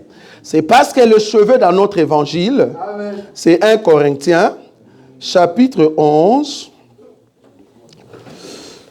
1 Corinthiens, frère, chapitre 11. Je prends un verset ici. Le 1 Corinthiens, chapitre 11, le verset 14 et 15. Tu peux lire ça. 1 Corinthiens, chapitre 11, verset 14 et 15, il est écrit ceci. Oui. La nature elle-même ne vous enseigne La nature elle-même ne vous enseigne-t-elle pas? que c'est une honte pour l'homme de porter de longs cheveux. Oui. Mais que c'est une gloire pour la femme d'en porter. Parce que la chevelure lui a été donnée comme voile. La chevelure de la femme lui a été donnée comme voile. Pourquoi? Parce que la chevelure, c'est la gloire. Est-ce que vous voyez ça?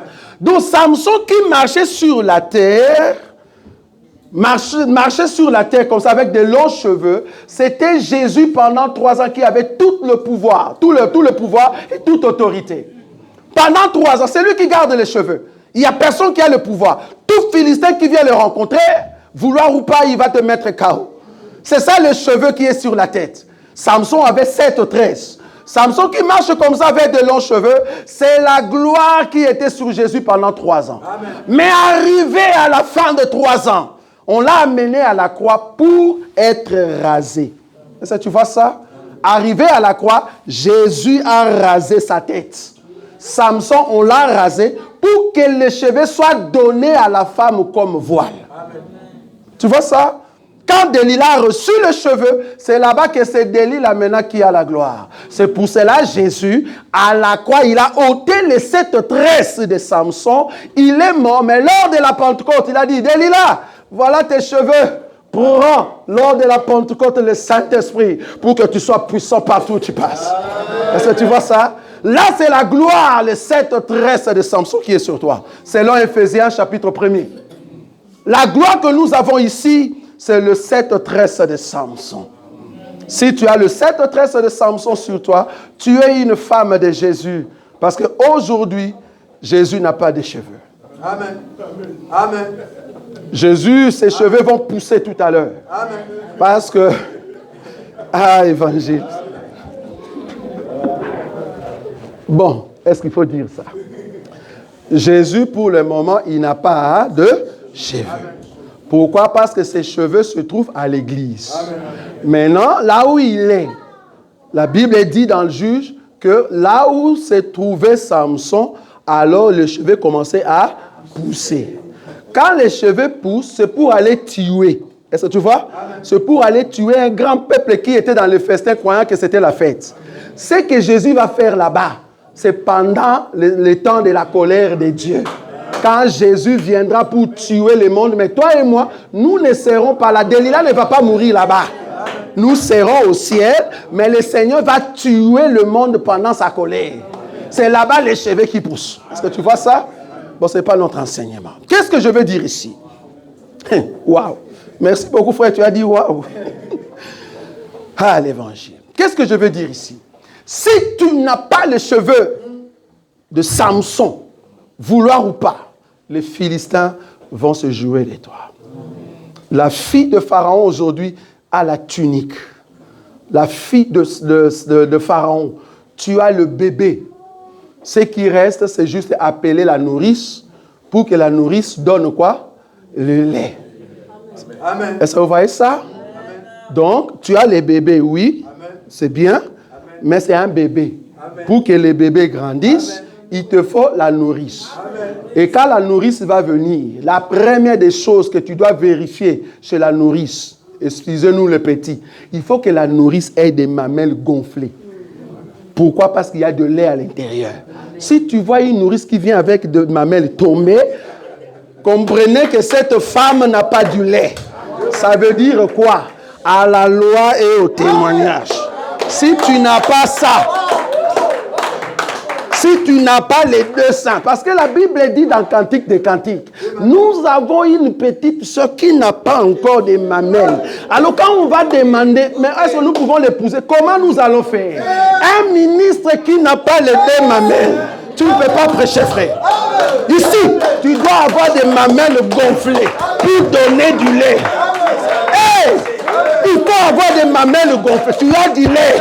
Si tu n'as pas du lait, tu es au fait de les nuées, qui n'a pas de l'eau. Mais tu es passé par le vent. Parce qu'il n'y a pas la pluie en toi. Tu n'as pas de lait. Tu as des mamelles trop petites comme ça. Tu n'as pas de lait, frère. Une femme qui vient de mettre au monde, regarde ses mamelles. Waouh!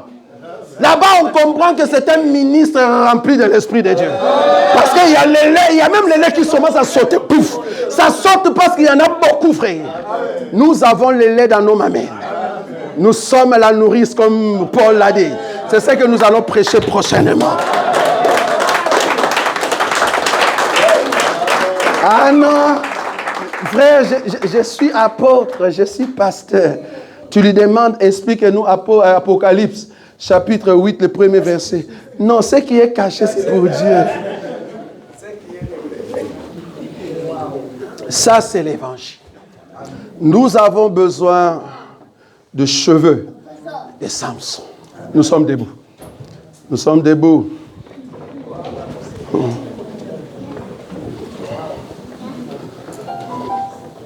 Nous sommes debout. Tu vas prier pour toi-même. Tu vas prier. Diminue un peu. Tu vas juste prier. Tu vas dire, Seigneur, j'ai besoin de ta gloire. La gloire, c'est la chevelure de Samson. J'ai besoin de ta gloire pour que je puisse avancer. Regarde un peu ce qui se passe dans ta maison, dans ta société. Jésus a besoin de ramener une grâce excellente en toi.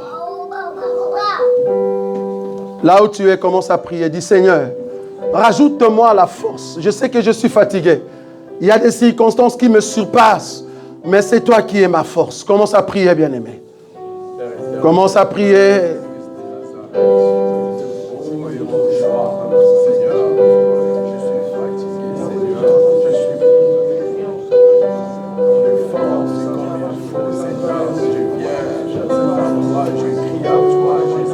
Alléluia. Seigneur, remplis-moi par ta force, par ta puissance, Jésus.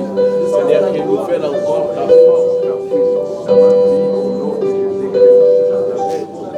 Seigneur, qui nous fait encore. Vous avez un bon boulot. Vous allez, vous assure, hein? Ok.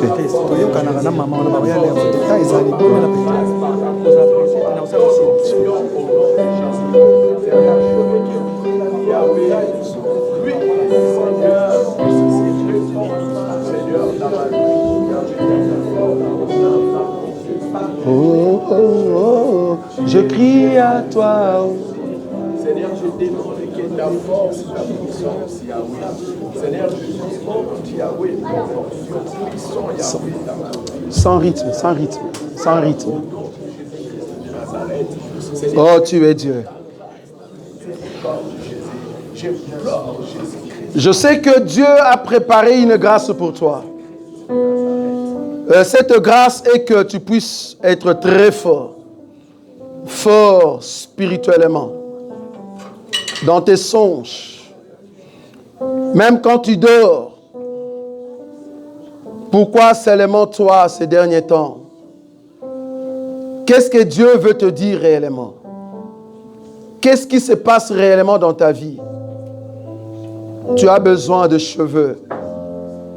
Tu as besoin de la tunique, bien-aimé. Tu Tu as besoin de ce bébé pour que le bébé t'amène dans la grandeur. Le bébé ici, c'est le Seigneur. Le Seigneur n'est pas loin de toi, bien-aimé. C'est juste prendre conscience de ce que tu es. Mais je sais une chose, que cette femme qui avait la perte de sang, en elle-même, elle savait que le médecin ne peut rien. Mais quand elle a entendu que Jésus-Christ passait, elle a dit, il suffit seulement que je touche le pan de sa robe. Le pan de la robe de Jésus, c'est l'œuvre de la croix. C'est au fait au niveau de pan que nous voyons le pied, là où le Seigneur a voulu au fait mourir à la croix. Le bébé que la fille de Pharaon a vu dans la caisse, c'était un bébé qui pleure.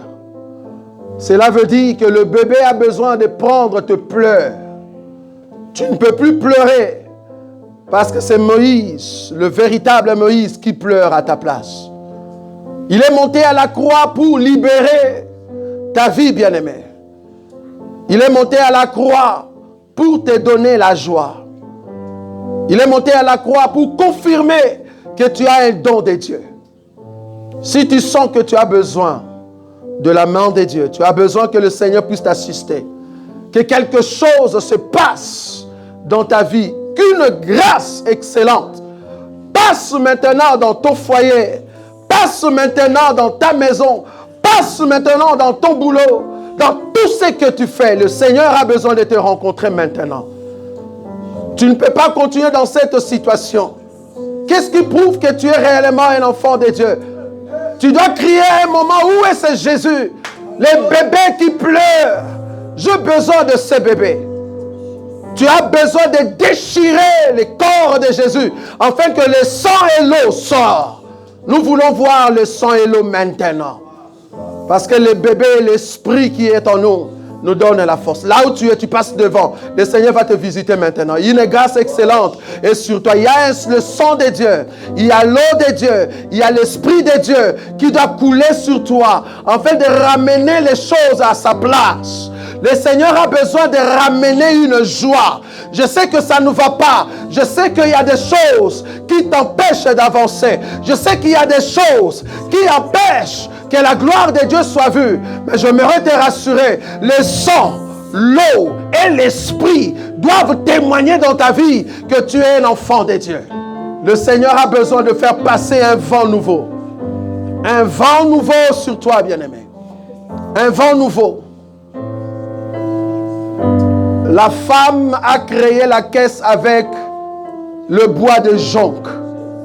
Dieu t'a créé comme une personne qui accepte de souffrance. C'est parce que tu es la nature de Dieu. Tu es la nature de Dieu, bien-aimé. Tu es la nature de Dieu. Et tu as besoin de l'huile qui coule sur toi pour que l'eau ne puisse pas t'attirer. Tu ne peux pas être englouti parce que sur toi, il y a l'Esprit de Dieu. Là où tu es, commence à élever la voix. Commence à élever la voix. Tu mets tes mains sur ta poitrine. Tu dis, Seigneur, écoute-moi. Je suis devant toi, je me présente, j'ai besoin de te rencontrer, de voir ta main parce que tu es Dieu.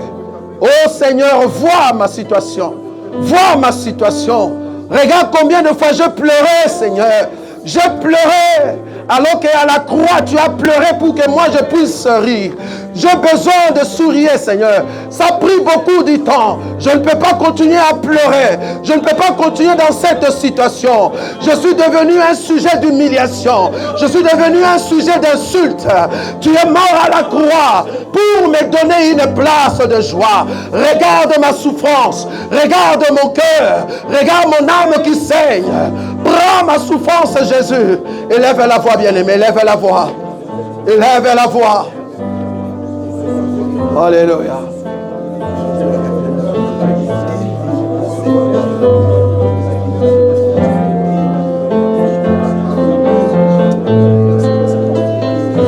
Ils sont nombreux. Oui, une minute, au Canada, C'est bien, je sens pas ça.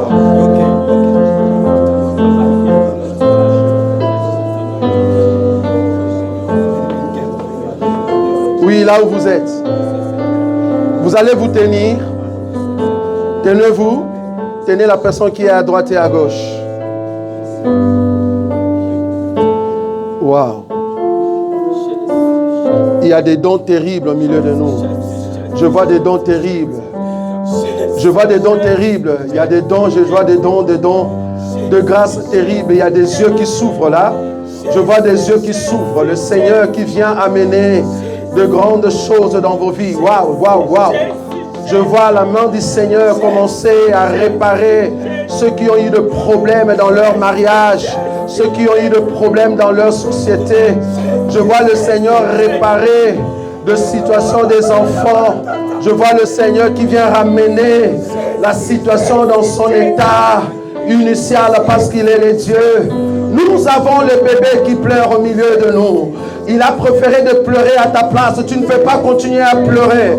Tu as pleuré longtemps. Il est venu maintenant pour dire, c'est lui au fait qui doit prendre ce qui pleure en toi pour donner la vie réellement parce qu'il est Dieu. Oh Jésus, commence maintenant à toucher ton peuple parce que tu es le roi des gloires. Alléluia. Merci Seigneur parce que tu mets la responsabilité dans la vie de cette femme, dans la vie de cet homme. Tu mets la responsabilité pour que ton peuple comprenne que c'est toi qui marches avec eux. Tu enlèves Seigneur la honte. Cette honte a régné. Tu enlèves la honte dans la vie de ton peuple. Regarde combien la famille a parlé. Regarde combien les amis s'est moqués. Mais maintenant, Jésus, tu viens enlever la honte dans la vie de ton peuple. Parce que tu es le roi des gloires. Laisse que le bébé qui pleure commence maintenant à passer dans vos vies. Afin de réparer là où l'ennemi voulait semer. Je donne l'ordre maintenant. Dans la puissance du nom de Jésus. Au nom de Jésus. Au nom de Jésus. Au nom de Jésus. Au nom de Jésus. Au nom de Jésus. Que la main de Dieu commence à passer maintenant. Afin de réparer là où l'ennemi. Là où l'ennemi. Là où l'ennemi. Là où l'ennemi. Là où l'ennemi.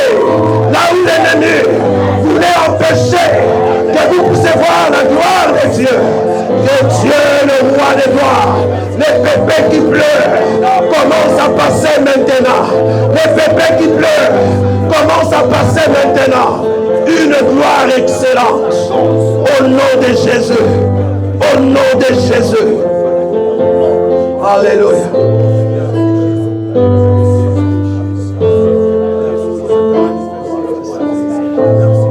Alléluia. La mort ne peut pas te toucher. Je ne vois pas la mort te toucher, non. Je vois plutôt la vie au milieu de tes enfants. Je ne vois pas la mort. Ce que je vois, c'est la vie. Je ne vois pas la mort. Ce que je vois, c'est la vie. Mais plutôt, je vois les bébés qui pleurent. Je vois les bébés qui pleurent. Jésus a besoin de ramener la vie au nom de Jésus. Tu ne mourras pas. Tu dois raconter que tu as Jésus. Ceux qui ont dit de mal de toi, ils doivent témoigner que tu as Jésus. Oh, le bébé qui pleure. Le bébé qui pleure. Le bébé qui pleure. Le bébé qui pleure. Il a besoin de changer. De changer des choses. Alléluia.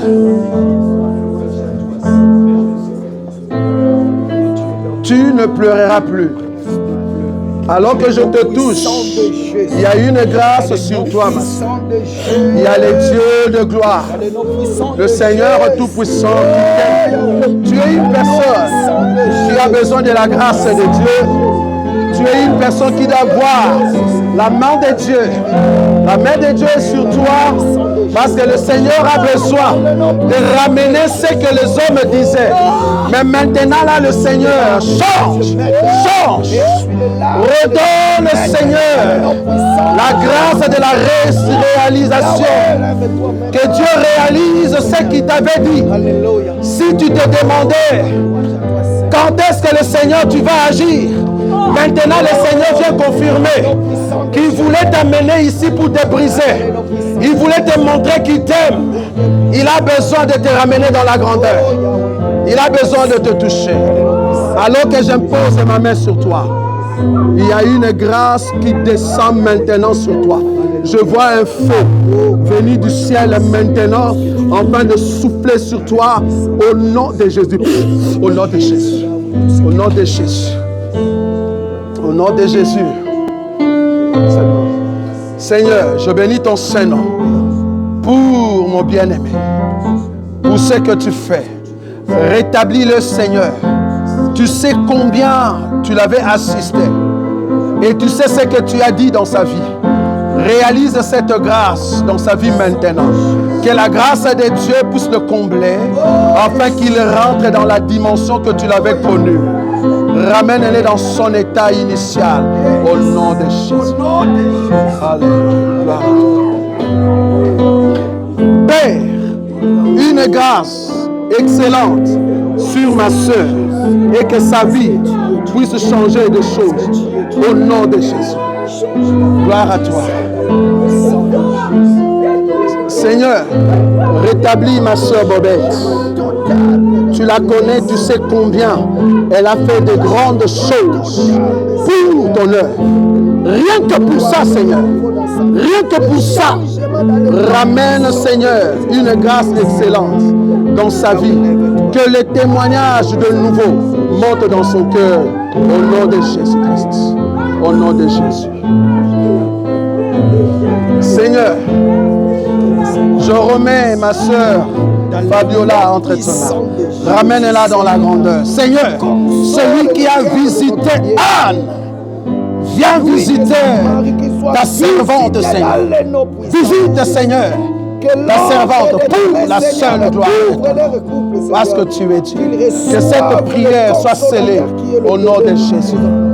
Qu'une grâce excellente te soit donnée, ma soeur. Que le Dieu de gloire t'accompagne dans tout ce que tu fais.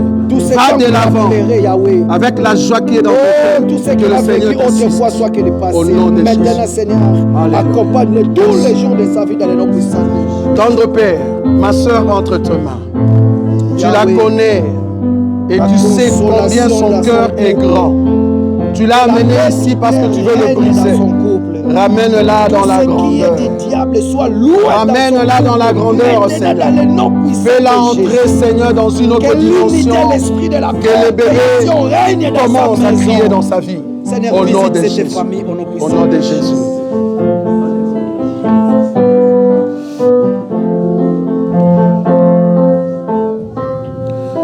Seigneur, nous avons besoin de toi. Besoin de toi pour tout ce que tu fais. Oh, je remets ma soeur. Que ta grâce soit sur elle. Celui qui est le bébé qui pleure, prends toute sa souffrance, Seigneur. Ramène-la dans la joie. Tu la connais et tu sais combien elle travaille pour l'œuvre. Merci, Jésus. Que cette grâce soit sur elle. Au nom de notre Seigneur. Merci, tendre Père. Je remets ton serviteur pour la seule gloire de ton nom. Rétablis le Seigneur dans une grâce excellente pour la seule gloire de ton nom. Tu es le Dieu. Laisse que ta grâce, Seigneur, accompagne ton serviteur. Tu es celui qui a donné des promesses terribles. Que ces promesses continuent de s'œuvrer. Je sais que tu l'amènes dans la perfection terrible, afin qu'il puisse entrer dans un champ que toi tu connais. Au nom de Jésus. Merci Seigneur. Gloire à toi. Je remets mon frère entre tes mains, Jésus. Que ta grâce accompagne mon frère pour la seule gloire de ton nom. Ramène-le dans la dimension de la grandeur. Au nom de Jésus. Parce que tu es Dieu. Merci. Seigneur, tu es le Dieu. Tu es le Dieu. Je prie pour ces couples. Celui Tous ceux qui qui ont chante. vécu autrefois, soit que Regarde ces larmes, oh Dieu. maintenant, Seigneur, Car il n'y a que quelque toi chose qui de peut nouveau changer. dans cette famille. Que quelque chose change. Tout ce qui n'est pas Change de toi dans sa soit famille. mis les cendres Là où dans le l'ennemi nom avait puissant amené de la Jésus. condamnation, que la condamnation tombe au nom de Jésus. Ramène-la dans la dimension élevée. Sois loué dans cette couple, dans le nom puissant de Jésus. Parce que tu es Dieu. Que Merci. le rétablissement règne dans cette couple. Merci Jésus. Celui qui augmente la grâce à son peuple. Merci pour la grâce que tu ne cesses de donner à ceux qui demeurent auprès de toi. Remplis-la, Seigneur.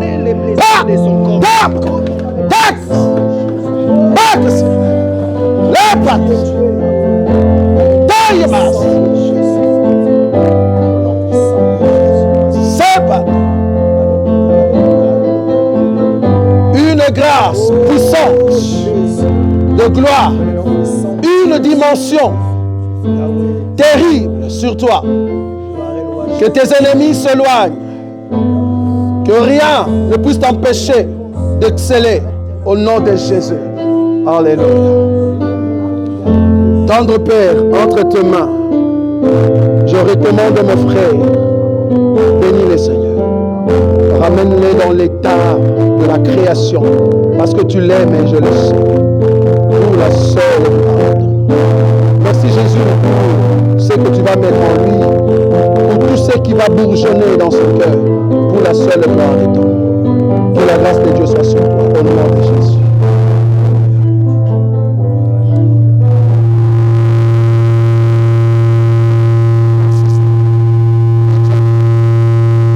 Seigneur Tout-Puissant, nous voulons célébrer ton nom et reconnaître ta grandeur. Alors que je prie pour toi, alors que j'impose mes mains sur toi, alors que la prière monte dans mon cœur, que le Seigneur qui veut enlever le blocage en toi commence à enlever ce blocage maintenant. Que le blocage qui t'empêchait d'exceller dans les choses de Dieu, que cela soit effacé maintenant au nom de Jésus. Que la grâce de Dieu soit sur toi. Tendre Père, tu es bon. Tu aimes beaucoup ma sœur et je sais que tu la connais. C'est que tu as prévu pour elle que cela soit opérationnel aujourd'hui et à jamais. Qu'elle soit une bonne femme pour son mari.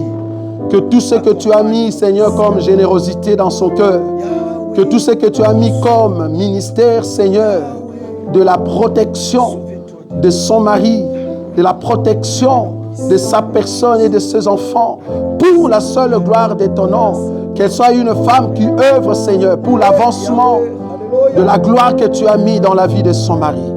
Qu'elle avance, que ses ennemis tombent, alors que je prie sur toi et que je pose mes mains maintenant. Il y a une grâce de Dieu qui vient de tomber maintenant en toi. Et cette grâce te donne la grâce d'être une conseillère terrible. Et la main de Dieu est sur toi. Il y aura des paroles que tu vas commencer à prononcer. Cette parole t'amènera, toi et ton mari, dans un autre niveau de gloire, afin que vous soyez un couple raisonnable et un couple qui ramène les hommes et les femmes dans la voie du Seigneur. Que cette parole soit posée maintenant sur toi au nom de Jésus. Au nom de Jésus. Au nom de Jésus. Au nom de Jésus. Fais-la asseoir. Au nom de Jésus. Au nom de Jésus. Alléluia. Grâce et louange à toi, Jésus, pour mon frère. Tu l'as aimé, Seigneur, et tu le connaissais avant que nous puissions le connaître. Bénis-les, Seigneur. Fais-les croître dans la grandeur, en fait d'atteindre la gloire de ton Saint-Nom, parce que tu es Dieu. Aucun homme n'est semblable à toi. Merci, Jésus, pour la grâce que tu vas manifester dans sa vie. Merci. Tendre Père, tu es Dieu, le Dieu de gloire, le Dieu de la miséricorde. Fais cette miséricorde à cet enfant. Que ta grâce, Seigneur, se réalise. Merci pour la croissance. Merci, Seigneur, pour tout ce que l'ennemi pouvait préparer contre cet enfant. Ce que l'ennemi voulait faire contre ce petit garçon, je viens de le condamner maintenant. Je condamne les plans de l'ennemi contre cet enfant. Au nom de Jésus. Alors que j'ai mes yeux fermés, l'ange de l'Éternel qui tient l'épée de la gloire doit maintenant t'amener dans un chemin de gloire afin que tes ennemis tombent.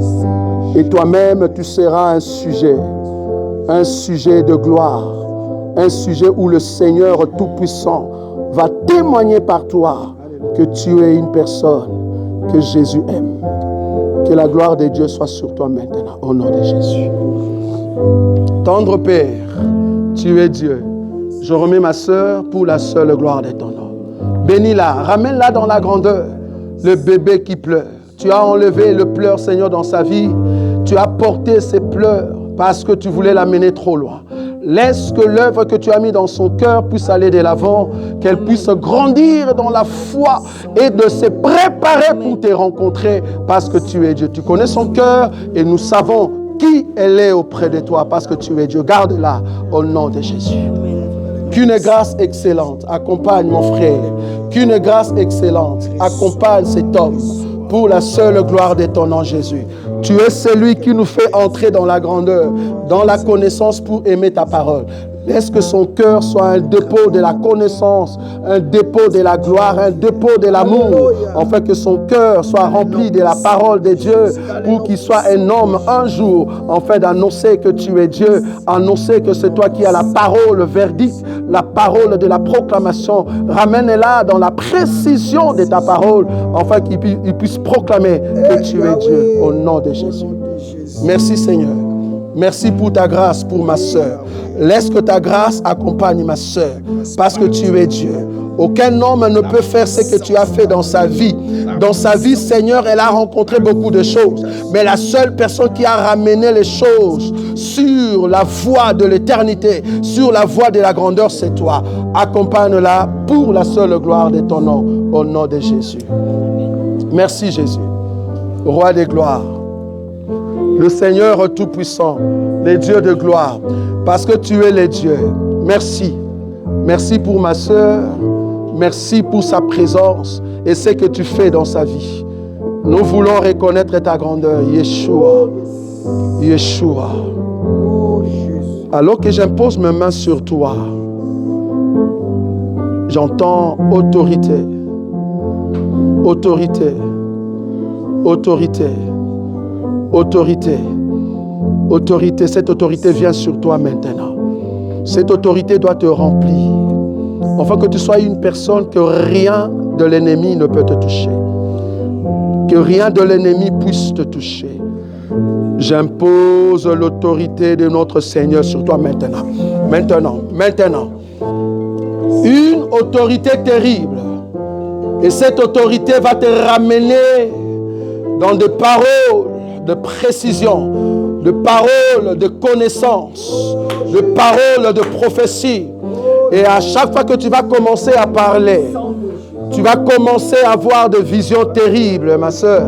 Et ces visions, c'est pour te ramener dans un état de la gloire terrible. Le Dieu qui t'a appelé ici, c'est parce qu'il veut te remplir. Et là, maintenant, il y a l'autorité de Dieu sur toi. Au nom de Jésus. Au nom de Jésus. Au nom de Jésus. Laisse-la. Au nom de Jésus. Tendre Père, nous t'aimons tellement. Tu es le Dieu, celui qui nous donne la force. Merci Seigneur pour ma sœur, tu l'aimes tellement et nous l'aimons aussi. Tu l'as ramenée Seigneur dans ta parole parce que tu sais que son cœur est grand. Elle a un cœur grand Seigneur, un cœur généreux et tu l'aimes tellement ainsi. Laisse que ce cœur Seigneur soit pour elle un don venant de ta part. Que ce don soit pour l'avancement de sa maison, de son mari et pour l'avancement de ton œuvre. Les paroles que tu as mises dans sa bouche, ce sont des paroles qui réconfortent, des paroles qui nous remettent sur le bon chemin. Que ces paroles ne tombent pas dans son cœur aujourd'hui et à jamais. Tendre Père, tu es Dieu. Merci. Merci pour mon frère, pour ce que tu réalises dans sa vie.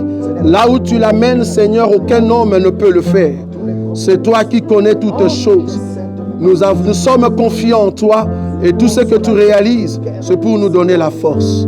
Parce que tu es Dieu. Que nos vies puissent aider notre bien-aimé à s'attacher à toi, afin qu'il comprenne que tu l'as appelé dans la grandeur. Au nom de Jésus. Merci. Tendre Père, tu es Dieu. Tu aimes beaucoup mon frère et nous savons que ton amour est grand sur lui. Cet amour, Seigneur, veut en ce jour que ses ennemis tombent. Cet amour veut qu'aujourd'hui, le rétablissement, la réinitialisation, Seigneur, puisse se réaliser dans sa vie.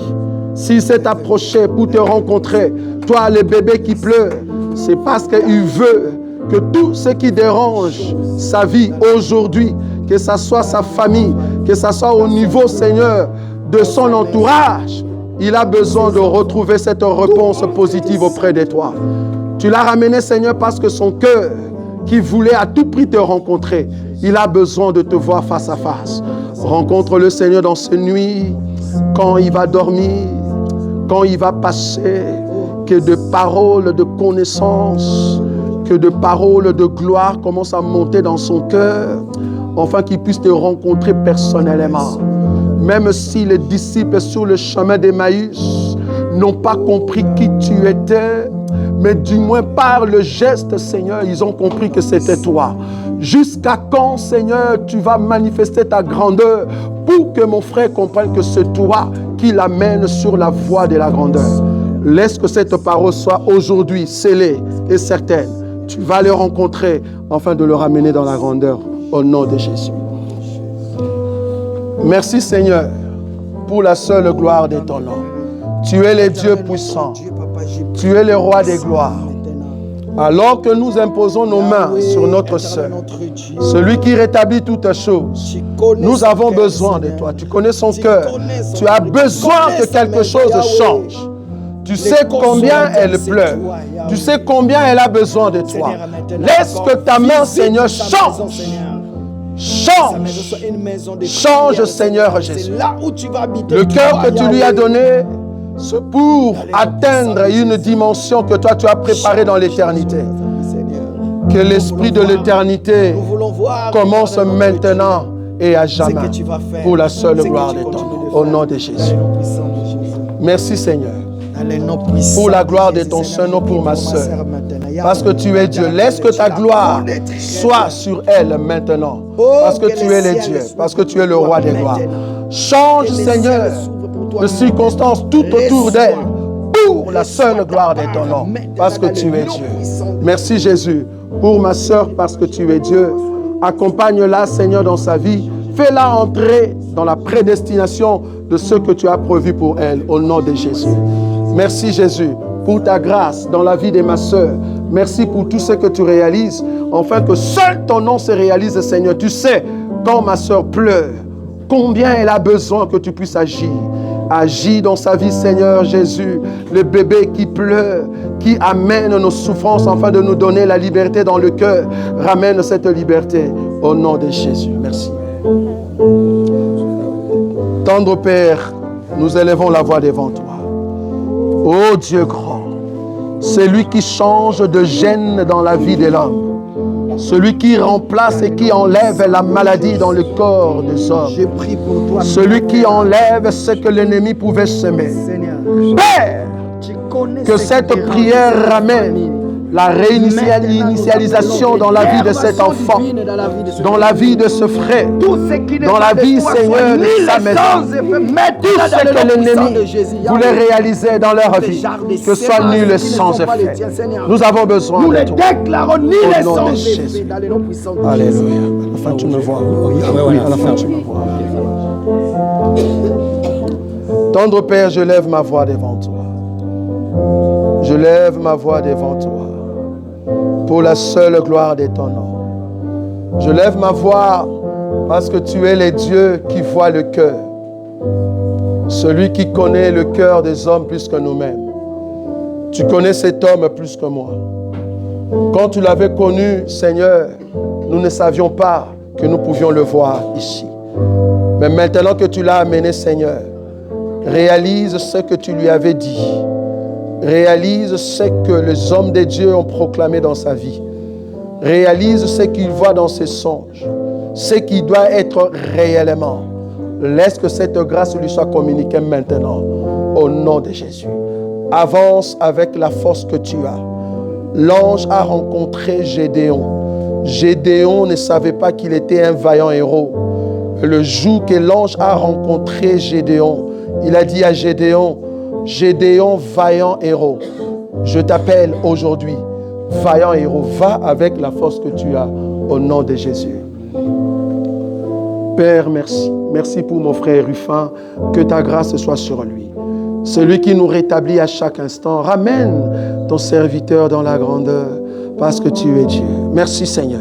Établis-le dans ta présence, dans ton œuvre. Prépare-le, Seigneur, à ta rencontre. Amène, Seigneur, tout ce qui est bien pour la seule gloire de ton nom, au nom de Jésus. Merci.